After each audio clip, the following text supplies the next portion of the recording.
And I'm live, I believe. Last time I went live, the audio wasn't working for like 3 minutes. And I didn't realize it, so I had to read the chat to make sure that I was actually live. And because there's a delay, it's like a 30-second delay, it the whole thing was screwed up.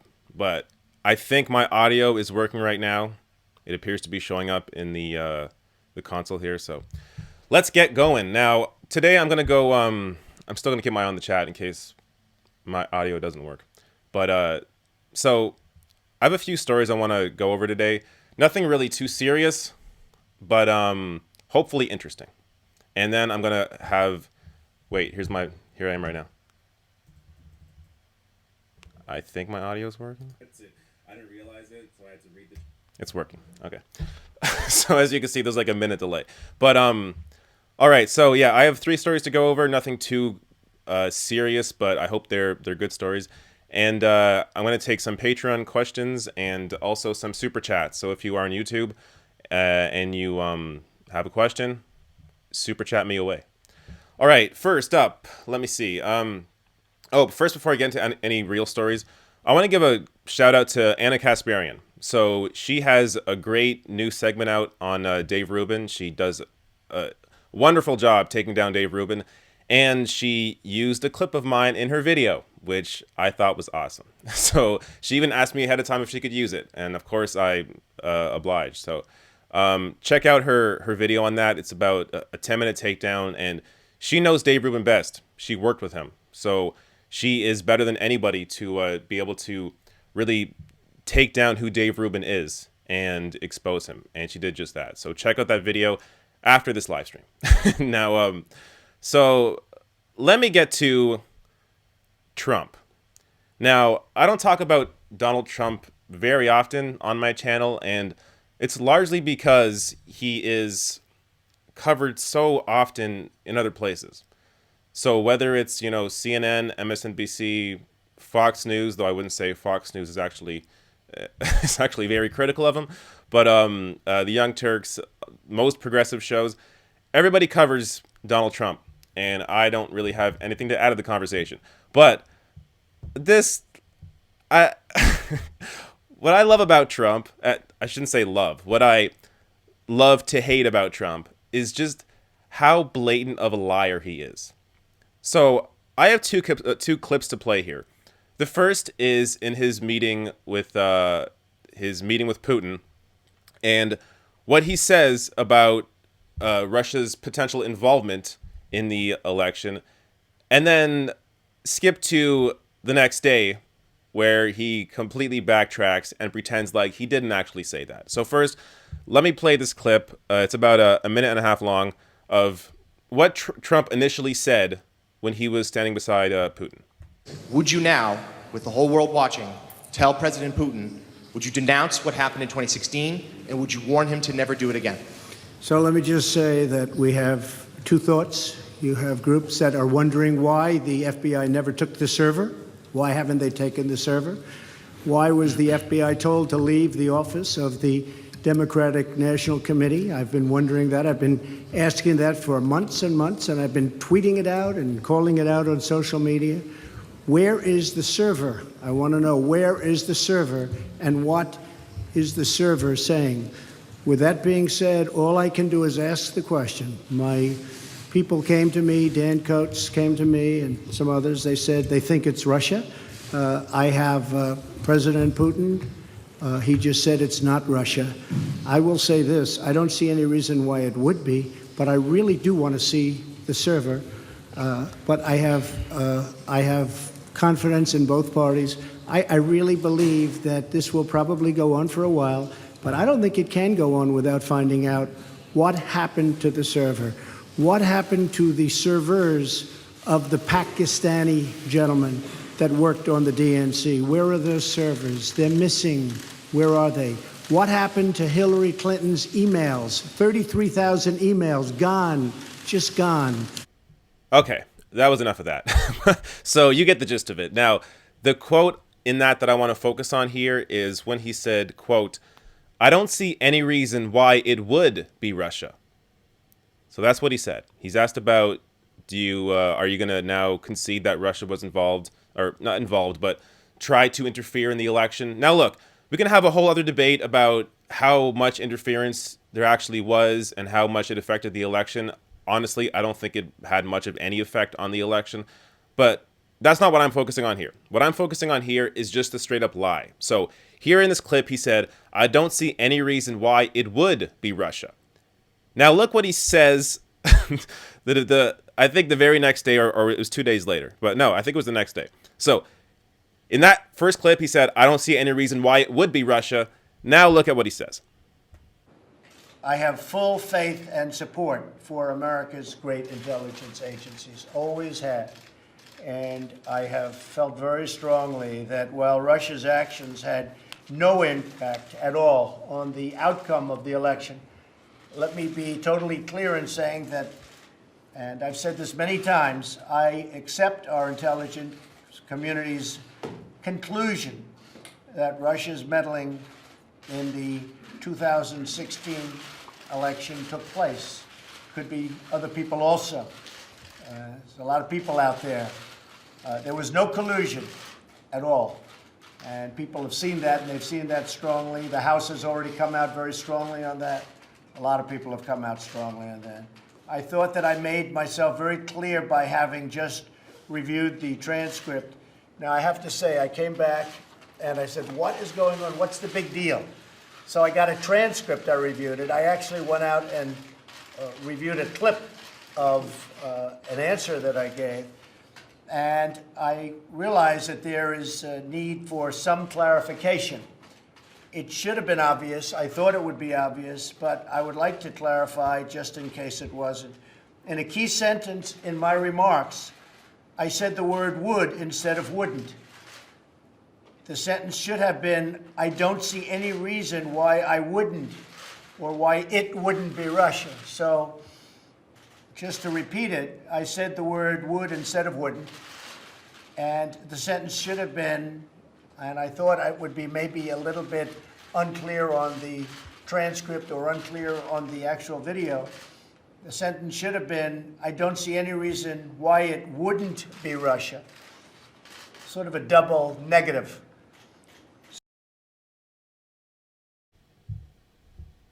What what do you say to that? Does anybody actually believe this? Really? Even Trump supporters, you have to have some awareness, especially if you have kids. Now, I don't have kids, but this is how kids lie.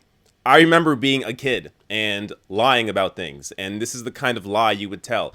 Oh, I said that. No, I meant to say wouldn't. Or I meant to say, yeah, wouldn't. Why wouldn't it be Russia? What's going on? There are moments like this where I have to stop and realize that this guy is the president of the United States. Because we have gotten so used to this that this isn't really even news. I mean, this was covered, but this isn't this isn't really considered important news.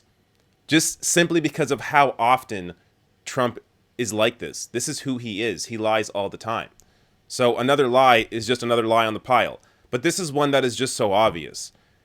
Now, again, I don't really care too much about Russia's potential interference in the election because ultimately I don't think it had any real impact.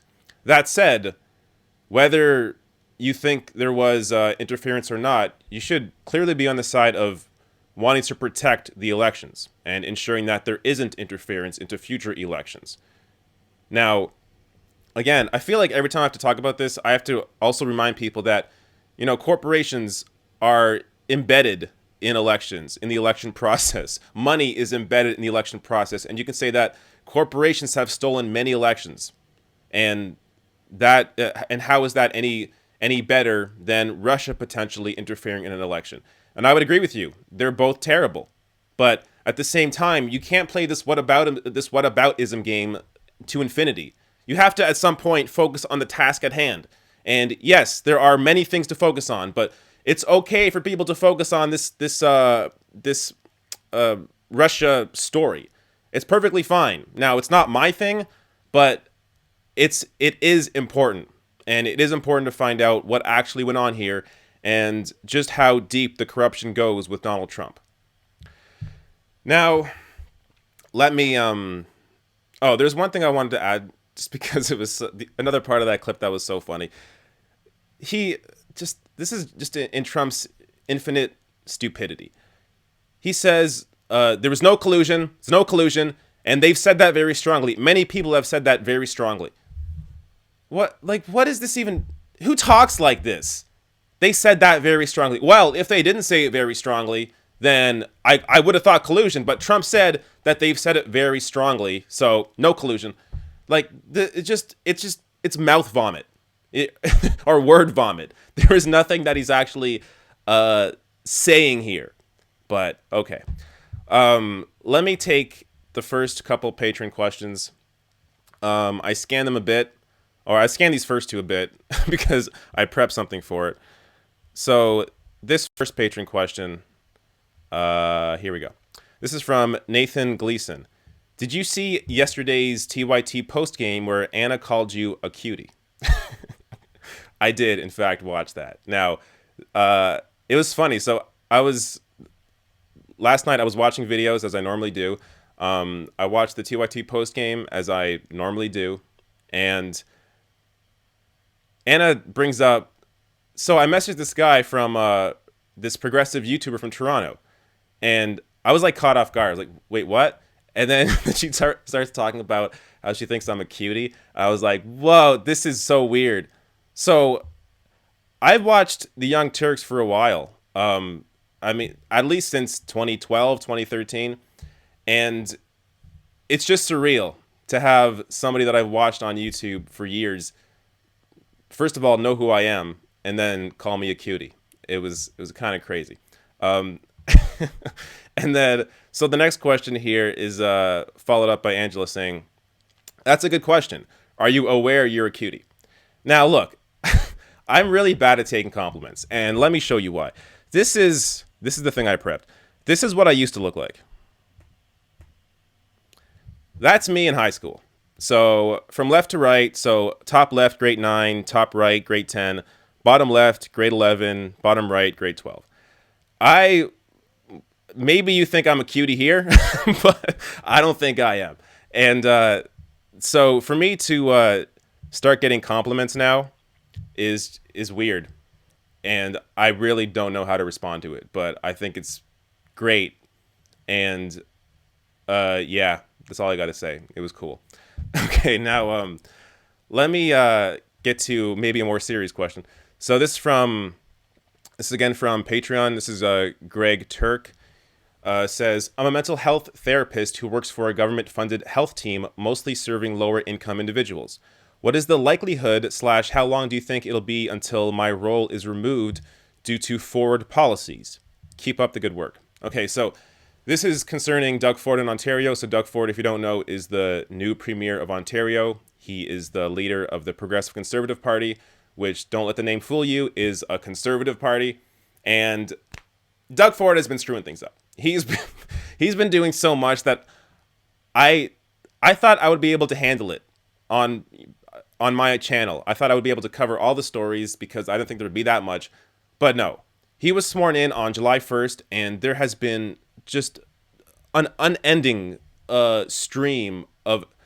So let me try and pick some off the top of my head. He has canceled the cap and trade, which has led to other issues like him having to cancel the $100 million repair budget for schools in Ontario, which, by the way, there was already a $15 billion deficit in terms of the repair budget. So we already had to spend $15 billion to catch up to where we should be. And we only had $100 million to repair these schools, and he's cut that. So that's just one. And he, another big one, he has reverted the sex education program back to 1998. So the sex ed program that really was not controversial, but the news, the fucking stupid news here made it controversial, and then made people, a lot of smart people I know, made them think that there were things in that sex ed curriculum that were not there. Like teaching anal sex to 7-year-olds. That was never in the curriculum. But people think that because of the ridiculous outrage there's been over this newer sex ed curriculum where there is nothing wrong with it. So we're now back to 1998. So there's no discussion around online bullying, no discussion around sexting, no discussion around gender identity, no discussion around gay marriage. So a whole or gay relationships. So a whole host of issues that so the real problem here is a lot of the progressive families are going to do fine. Parents that were already teaching their kids about all these different things that are aware of what is happening in the current modern day world, we're going to be fine. But it's the kids that don't have that. The kids that have the parents who are out of touch, who are now, these kids are going to grow up not understanding what is going on. And they're going to grow up with this worldview that is literally from 1998.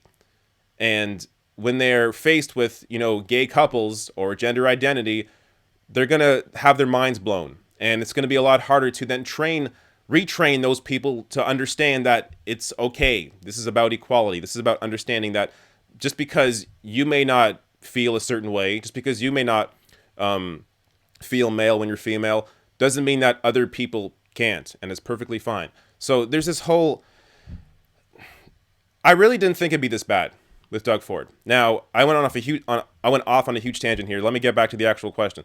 So, what is the likelihood of / how long do you think it'll be until my role is removed due to Ford policies? So, this person's role as Greg Turk's role as a mental health therapist. Yeah, I don't know. So I could guess. Ford has promised there wouldn't be cuts to healthcare, but he's already screwing things up. So there very likely will be cuts because he has promised to save money, even though his way of saving money hurts individuals that need these sorts of services the most. And then he pretends he's for the little guy, but he had inherited a business from his dad. His dad was an MPP. His father was the mayor of Toronto. Doug Ford has had every advantage in the world, yet pretends he's for the little guy. He's just like Donald Trump in that way. So he frustrates me, and it's hard to guess what's coming down the pike with him, but we're gonna have to just wait and see. Okay, let me see if there's any super chats before I get to the next thing here. Okay, this is from super chat from Kabuto Yakushi. Hey David, I'm not sure where your stance on Russia is, but I'm irritated by the whataboutism progressives are currently doing. You can walk and chew. Yes, I agree. So this is kind of what I already said in the video when I was talking about Trump, but yeah, I completely agree. Look, we can play whataboutism all day, but the Russia investigation is legitimate. There is a reason to look into these things. So just because Americans have interfered in countless elections all around the world doesn't mean that you should not look into potential interference from another country into your own election. So that's my thoughts on that. Levo asked on Super Chat, what are your thoughts on Doug Ford's sex ed change? I just talked about that, so I'm glad you brought that up. And last Super Chat here before I get on to the next story. From Jeremy Chase, the only election rigging that got Trump elected was by Hillary Clinton and the DNC. Yeah, I mean, in terms of what actually affected the election, again, I think I said this multiple times. I don't think Russia won the election for Donald Trump. I don't think that's what happened.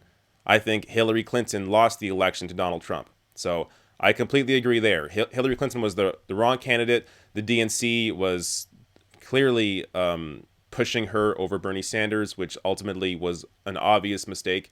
So yeah, I agree with you there. All right, let me get to the next story, which is... Let me see. Oh, Elizabeth Warren. Okay. I haven't even really figured out all my thoughts on this yet, so this will be fun to do. So, Elizabeth Warren was giving a speech somewhere. Let me read the tweet, because this actually frames it properly. So, this is from someone who was at this talk. Katie Lannon says, speaking to PACT, any council house at Omni Parker House. Senator Elizabeth Warren said she's picked a topic politicians don't like to talk about. What happens when businesses fail? Okay, seems fine, right? She's having this talk about these companies, and she talks about bankruptcy, but this is kind of odd. She said this, quote, "I am a capitalist to my bones," Senator Warren tells New England Council, one of several instances this morning where she's highlighted her belief in capitalism and markets while talking bankruptcy policy. Okay. What's going on here? Elizabeth Warren, look, Warren is largely good. I know she has done some very stupid strategic moves, like not endorsing Bernie Sanders, but in terms of what she fights for and who she fights against, mainly Wall Street, she's great. But so I do sort of have a defense of her here, but I understand the other side of this. So first off, this does not look good. This is not a good look if you are trying to win over progressive voters. Calling yourself a capitalist to your bones is very tone deaf. It makes her sound like she has no idea what's happening in the country. Zero. But keep in mind here, she's talking to a group of people that appear to be business owners. She's talking about bankruptcy. So these people in the room are largely capitalists. So the way I see what she's trying to do here is she is talking to capitalists by being buddy-buddy with them and then selling them on the social issues, or not social issues, on socialist issues. So it's kind of a bait and switch. Now, did she do that here? I don't know. So if she did, then then my theory rings true. But this could simply be her trying to win over these people now to have them later on. But the fact that I even have to come out here and try to defend what Elizabeth Warren said is a problem. Elizabeth Warren shouldn't have to play these games, or she shouldn't be playing these games. It's just stupid. So, yeah, I'm not... we're going to have to see what happens with this. Ultimately, I really hope Bernie Sanders runs for president. Then we don't have to worry about any of this. We don't have to worry about anybody else, what anybody else is doing. Don't have to worry about Kamala Harris or Cory Booker or Kirsten Gillibrand or Elizabeth Warren. Just focus on Bernie Sanders, who is largely the perfect candidate for 2020, and not worry about what might happen if someone else runs instead of him. So we're just going to have to wait and see on that. But yeah, this does not look good on Elizabeth Warren. Okay, I have a lot of patron questions, so let me get back to some more here. This from Caleb Shake Garfield. What do you think is the most likely end result of all Russia hysteria? I wish it would all go away, but instead it seems to be ramping up to violent confrontation with how the media is pushing the collusion story. So, the end result, I think, is Trump goes to jail. Now, I'm not sure what he goes to jail for. I don't think there's going to be real evidence of collusion, and from what I understand, collusion itself is not a crime. But so in terms of ramping up to war or a violent confrontation, I don't think that's going to happen. I don't see that, that's good for nobody. That's not good for Russia. That's not good for the US. It'd be very stupid to do that. So ultimately, I see this ending in Trump in jail. Now, maybe that's just me hoping. That's just wishful thinking. But, it's what gives me hope for the future, because people like this need to go to jail. Now, let me get to the next question here. Also from patron Angela. Okay. I have a serious question. When did you I think she meant to say, when did you start this channel? And what made you getting into doing your commentary on YouTube? Good question. Let me think back to when I started. So I started this channel shortly after I ran for a seat as a Green Party candidate in Canada.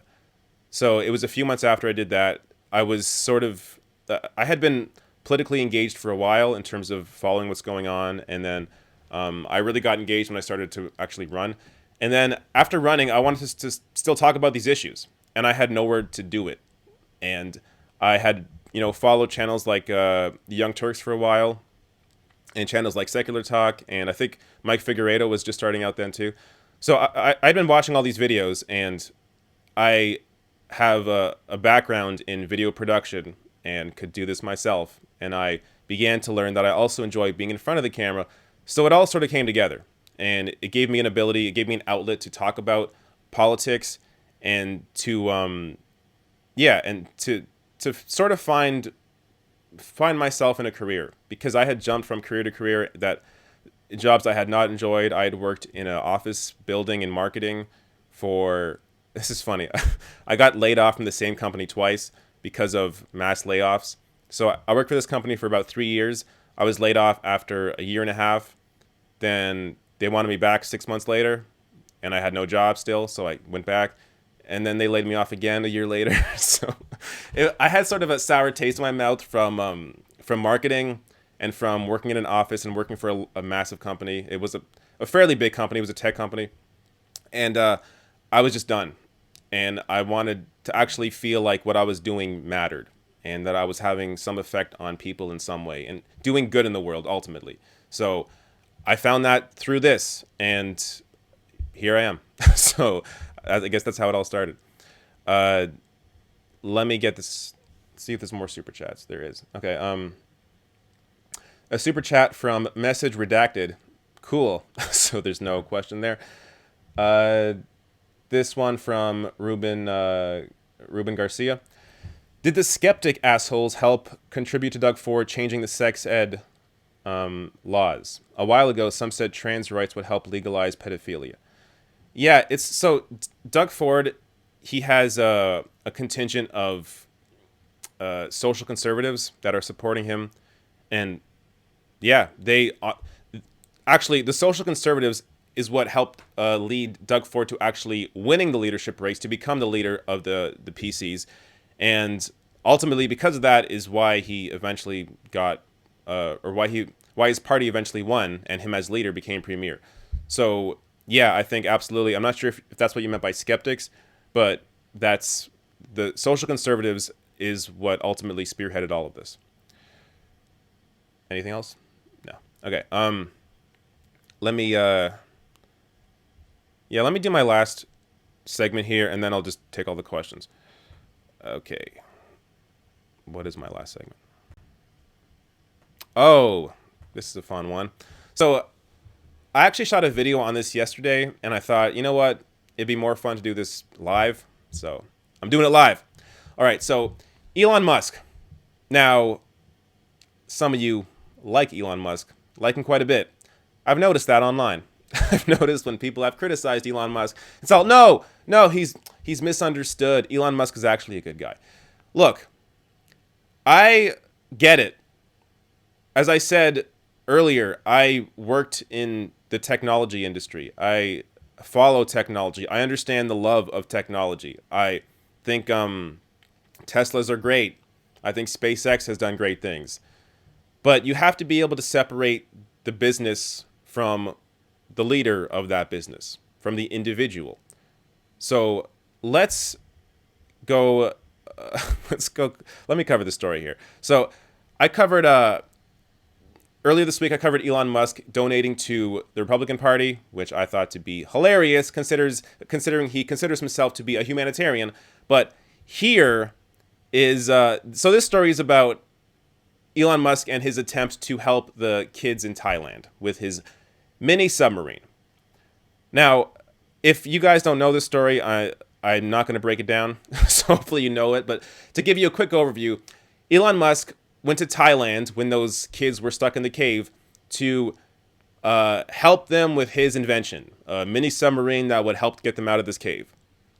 Okay, well, the people on the ground that were actually there helping these kids weren't very fond of Elon Musk. So here's a clip of one of the rescuers that actually literally helped save these children out of the cave.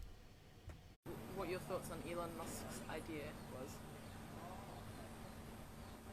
and stick his submarine where it hurts. It just had absolutely no chance of working. He had no conception of what the cave passage was like.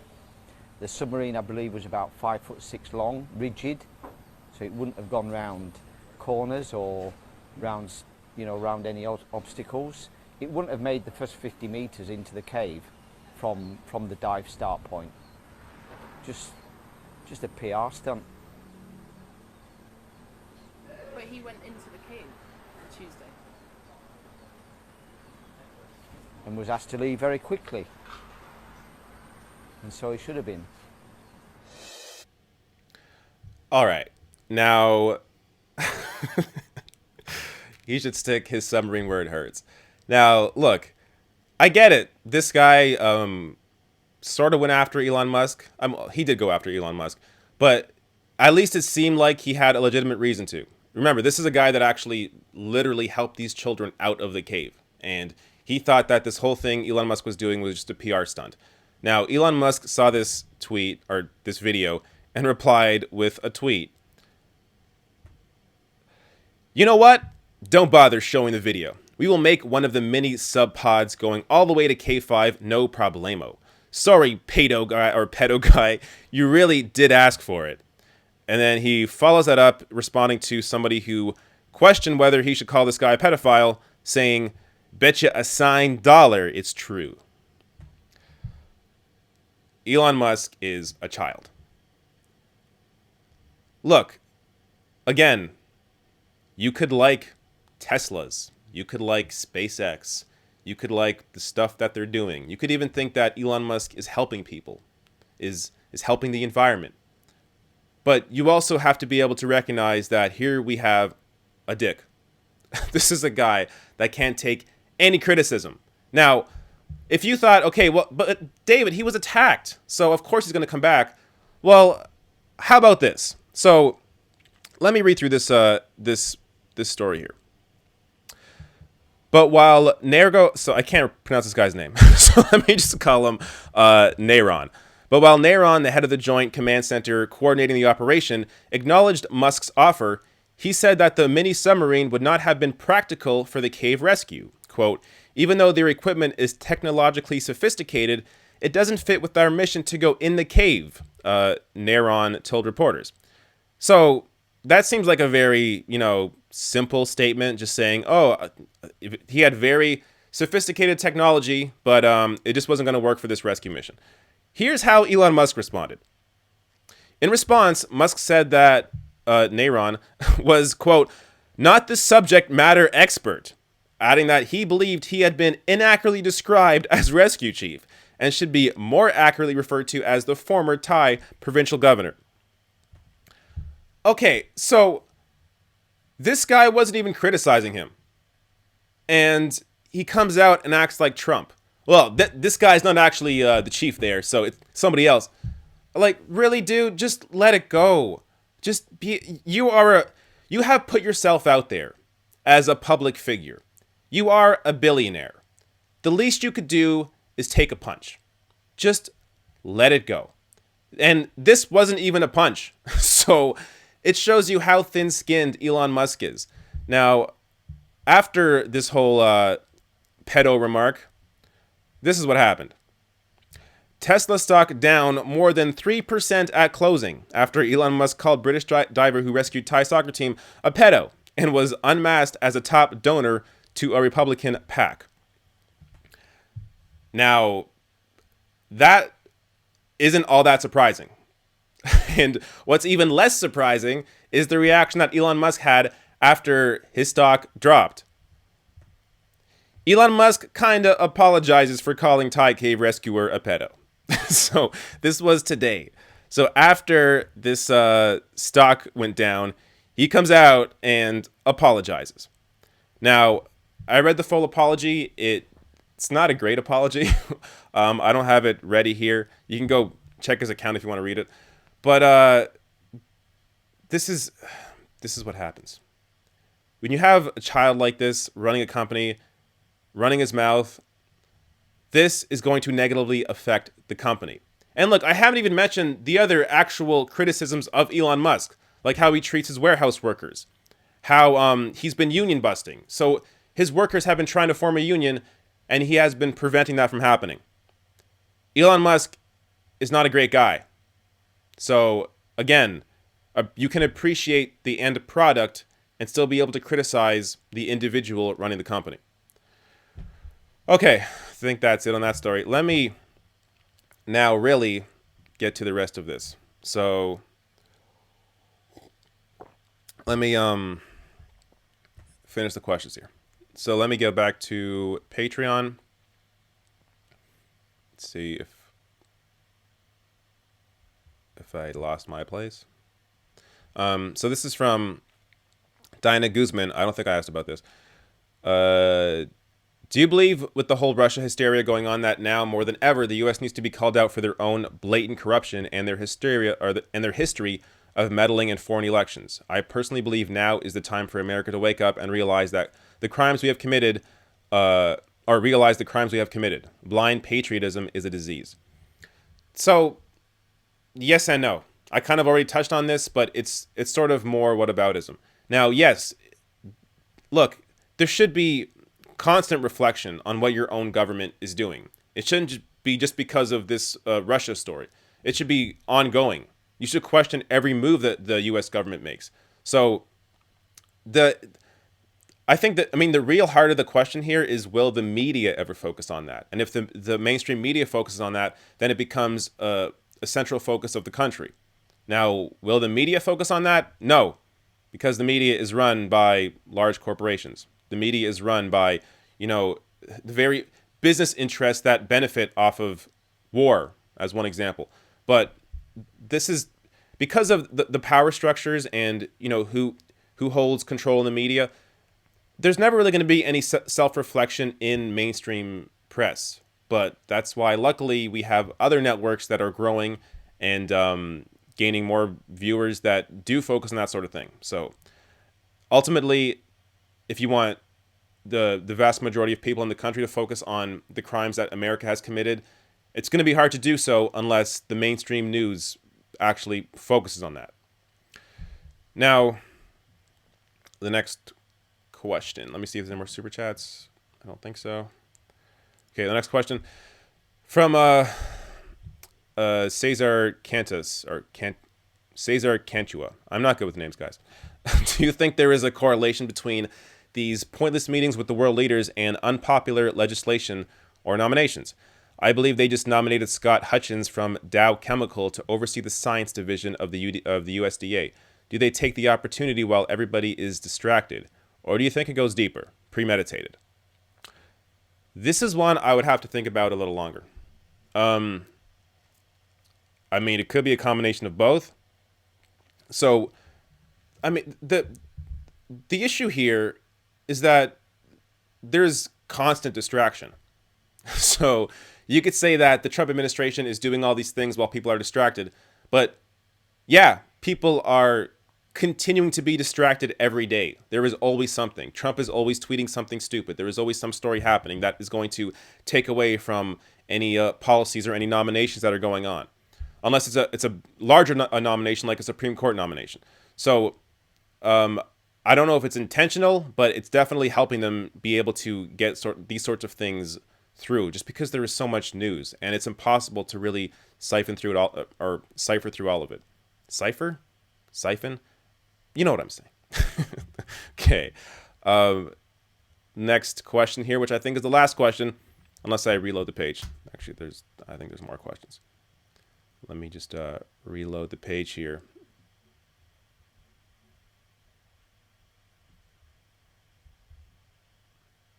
All right. I like Patreon setup, but Christ, they could use some help with the slowness of how these pages load. And not only that, so whenever somebody posts on my Patreon page on like the community section, I don't really see it. I get lucky sometimes because I go and check the page, but I don't get proper notifications. Their whole notification system is really screwed up. So Patreon, if you're listening, or Patreon, if you're listening, fix your shit, because I like your system, but I don't like your website. Okay, this question here.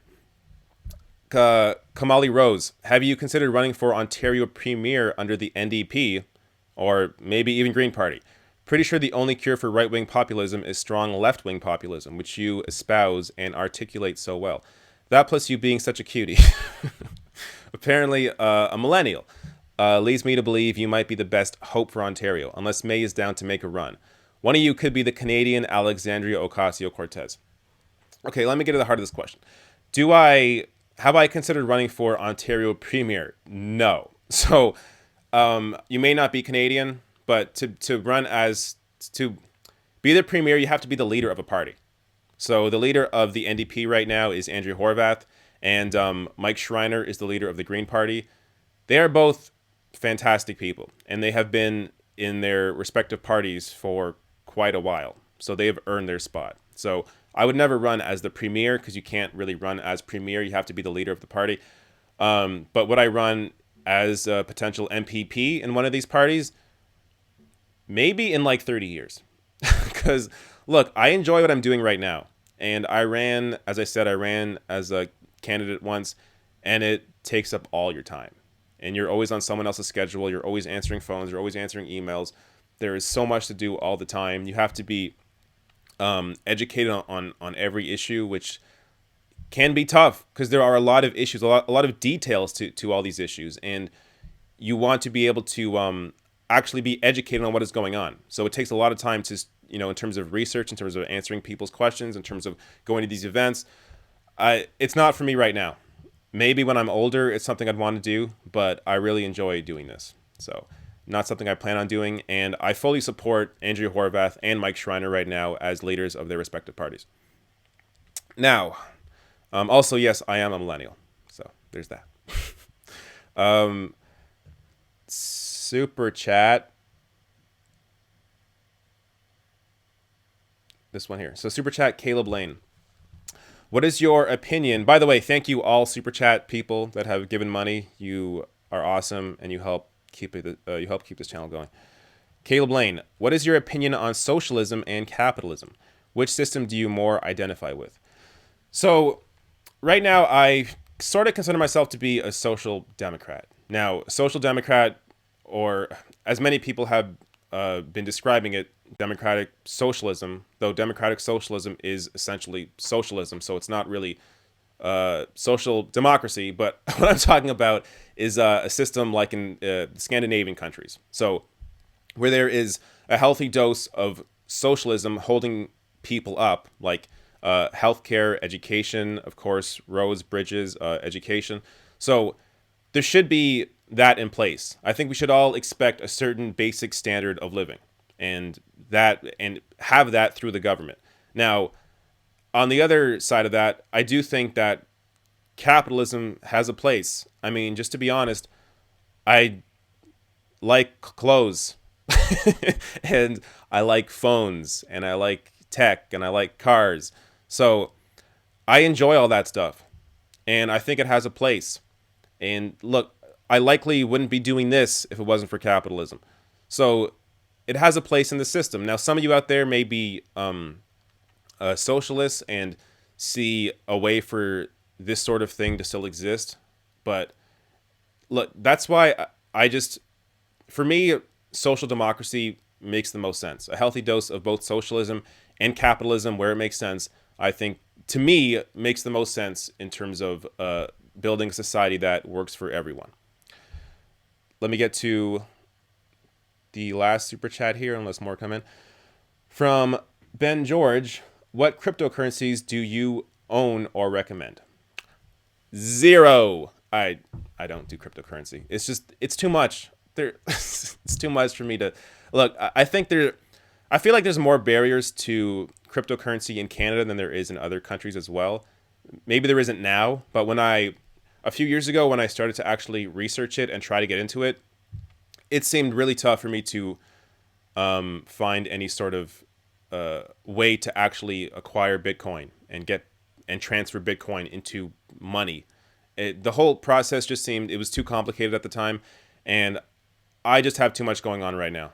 So it's not something I really care about, and ultimately, if it's something that becomes very important, at least in terms of to what I'm doing, then I will at some point have to hop on board. But as it currently stands, I just don't care.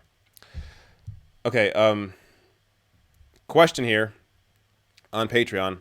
This is the last question, so unless more come in on Super Chat or when I reload this page, this will be the last question. Anthony Penza. Have you seen Michelle Wolf's Netflix show? She hasn't changed her tune at all since the Correspondents' Dinner. The way she rips cable news hosts and establishment Dems is basically right in line with how you, Jimmy, Kyle, and Mike do it. I think it's a good platform to do that, and I hope the message is getting out. Yeah, I have. So Michelle Wolf's Netflix show, check it out. It's actually really good. And there was a segment on Barry Weiss a few weeks ago that was just beautiful. I mean, you're not going to have people in mainstream news going after Barry Weiss, but Michelle Wolf, who has a real platform on Netflix, her doing that is incredible. So absolutely check out her show. I think it's hilarious. It's fantastic. She does go after people in power. So check it out. All right. That might be it. This is about an hour show today. So when I do these, they're so random. I oftentimes, even the day that I do them, I don't know that I'm going to be doing a live stream until I decide later on that day, hey, I'm doing a live stream. That's what happened today. So today, because I feel like I had a good morning, a happy day, I was in a great mood.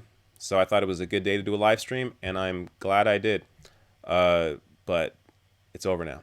I have nothing else to add. But thank you all for watching. Actually, you know what? Before I leave here, let me reload this patron page because I don't want to miss any questions from patrons. Oh, you know what? Let me sell you on some stuff, guys, because guess what? I have a sponsor. I have my first sponsor, and it's not just some random person that emailed me and was like, "Hey, you want to sponsor my shit?" No, I have turned down other sponsors because I actually want to care about the product. In this case, I do care about the product. So let me bring up my notes here because you can't expect me to memorize all this. But okay, if you go to betterhelp.com/TRN, which is the Rational National, so betterhelp.com/TRN. They are a affordable private online counseling, and this is super important. So a lot of you don't know this because I don't really talk about it, but I have a history of mental health problems, and I should be more specific. So I have a history of depression and anxiety. So I've had serious anxiety growing up, and if you saw the images, if you were here earlier for these pictures of me in high school, so during these years of me in high school, this is when I had when anxiety was at its worst. So I had severe social anxiety, and you can see the way I looked didn't really help that. Now, that's why. Now, unfortunately, you have to be 18 over to actually sign up for BetterHelp, but that's why this sort of system is so essential, because it's really hard to talk to people about your problems, about what you're going through. But to be able to do it online, you don't have to do it through video. You can do just voice or video chat if you want. And to be able to talk to trained therapists on this is just, it's so much easier than actually having to go to a counselor or go to a therapist and pay exorbitant amounts of money, even in Canada, for that sort of help. So, which is what I did when I was younger. But this is affordable private online counseling. Check it out, betterhelp.com/TRN. If you need someone to talk to, if right now this Trump era is making you go crazy, or if you're in Ontario, this Doug Ford era is making you go crazy, it helps to talk to somebody and to really work through your problems. So check it out, betterhelp.com/TRN. Now, let me see if there's one more question. There's not. Okay, so that's it for the questions. There was something else I wanted to do. Oh yeah, Patreon. So look, if you watch my show, if you're here right now, that means you are a diehard. Because if you're watching my show at, on a Wednesday at 4:30, then you actually care about what I'm saying, and you may want to become a patron, a patron. I hate this. So the website is Patreon, but everybody that supports me is a patron, and I can't get it right, but you get what I'm saying. Patreon.com/The Rational National. So that's patreon.com/The Rational National. Or you know what? Just there's a link on the top of my page on the homepage. There's a Patreon link there. Just go there. Or even easier, therationalnational.com/join. Simple. Come become a patron. I put up a few lens clips today. I share things with patrons on a fairly regular basis. I've been sort of lacking in my exclusive videos for you guys, but I try to counteract that when I'm too busy with exclusive segments or segments that are exclusive for a certain amount of time. So if I finish a segment early, I'll put it up for patrons a day or a few hours before it goes up for everybody else. So there's a variety of benefits, but ultimately, if you become a patron, it's because you actually want to support my show and you keep me going. So become a patron today. All right, that's it. Thank you all for watching. You are all fantastic. This will be up, I think, immediately once I'm done. So you can go back, reverse, watch the whole thing. I may also cut out some segments from this and make them into videos, so you'll see. But thanks for watching, everybody. You're great, and goodbye.